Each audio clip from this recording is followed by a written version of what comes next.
সিলেটে। সিলেটের জামাই হিসাবেও আমাদের দাবি তিনি সিলেট 1 আসন অথবা তার মনোনীত তার পরিবারের কোনো সদস্যকে এখানে দিলে তাহলে 19টা সিটের প্রভাব পড়বে।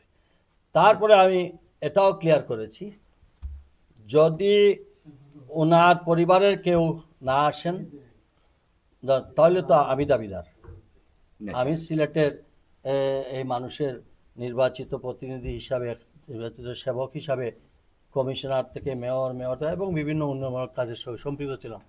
একবার জরিপ করে খবর নিতে, যদি সিলেটের আপামর জনগণের যদি ম্যাক্সিমাম জনগণের যদি না থাকে, সমর্থন না থাকে, আমি করবো না।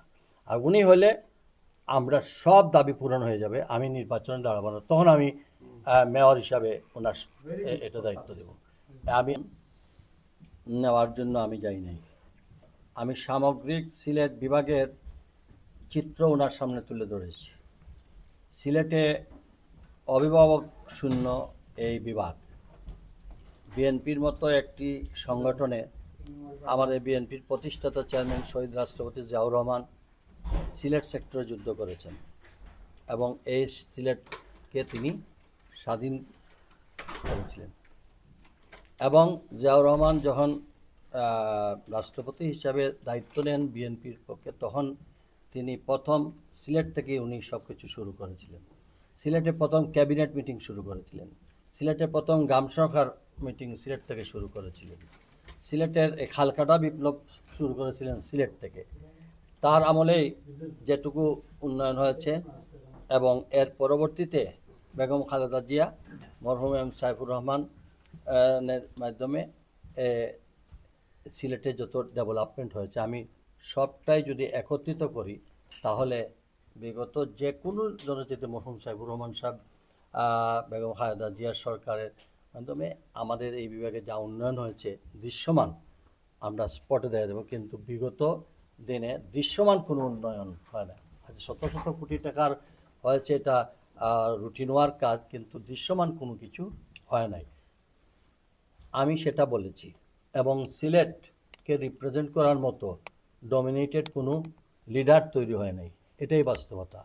আমাদের আজকে বিএনপি নির্বাচন হলে বিএনপি ইনশাল্লাহ ক্ষমতায় যাবে। যদি নির্বাচন হয়, জনগণ যদি ভোট দেয় আর বিএনপি যদি ক্ষমতায় যায়, তাহলে এই বিভাগে লিডারশিপ নিয়ে মন্ত্রিত্ব ক্যাবিনেটে যাওয়ার মতো আমাদের লোক তৈরি হয় নাই। সেই ক্ষেত্রে আমাদের এই অভিভাবকত্বের দায়িত্বটা কে নেবে? এর জন্য যেহেতু জিয়াউর রহমান, যেহেতু বেগম খালেদা জিয়া, যেহেতু জনাব তারেক রহমানকে আমি বলেছি ওনাকে এই সিলেট 1 আসন মর্যাদাপূর্ণ আসন হজরত শাহজালাল মজদ এমনি রহমতুল্লাহ আলাহির এই পূর্ণভূমি থেকে উনি যদি সেখানে নেন বা ওনার পরিবারের কোনো সদস্যকে ওইখানে দেন, তাহলে এই অভিভাবকের দায়িত্ব নিতে পারে। আর সিলেটের মানুষ তখন আস্থা খুঁজে পাবে এবং তার এই প্রার্থিতার জন্য সিলেট বিভাগে 19টা সিটে একটা বিশাল প্রভাব পড়বে। অন্যথায় সিলেটের মানুষ এমন কোনো লিডার নেই যার কারণে যে ওই সব সিটগুলা, সিলেটের মানুষ কিন্তু সবসময় সিম্পেথি বুটে সব, যখন সবাই এরশাদকে বাদ দিয়েছিল তখন সিলেটের মানুষ না খুব কষ্ট হয়েছে, সিলেটের মানুষের দিয়ে দিছে। সবচেয়ে বেশি নির্যাতিত জনাব তারেক রহমান, মজলুম, তার পরিবার, আমাদের দেশনেত্রী বেগম খালেদা জিয়া সহ গোটা পরিবারের উপর এত এত বড় জুলুম নির্যাতন বাংলাদেশে অন্যান্য আর কারো প্রতিভা নেয়, যার বাড়িঘরের অস্তিত্ব পর্যন্ত বিলীন হয়েছে। উনি আল্লাহ বাঁচাই রাখছে, উনি তখন সুস্থ হয়েছেন যুক্তরাজ্যে এসে, ওনার লাইফ থ্রেট ছিল। তো সেই অবস্থা থেকে উনি আসছেন, সিলেটের মানুষের সিম্পেথি থাকবে। আর এতদিন উনি এই ব্রিটিশে এখানে লন্ডনে, এখানেও সিলেট নাগরীর, সিলেট বিভাগের মানুষের একটা বিশাল জনগোষ্ঠীর মাঝে তিনি বিগত এই তার ফ্যাসিজমের আমলে তার এই কে বলে এটারে মানে বিদেশে প্রবাস জীবনে তার সঙ্গে তিনি সিলেটে দেয়। আর উনি আমাদের আরও বিশেষ দাবি, উনি বিয়েও করেছেন সিলেটে।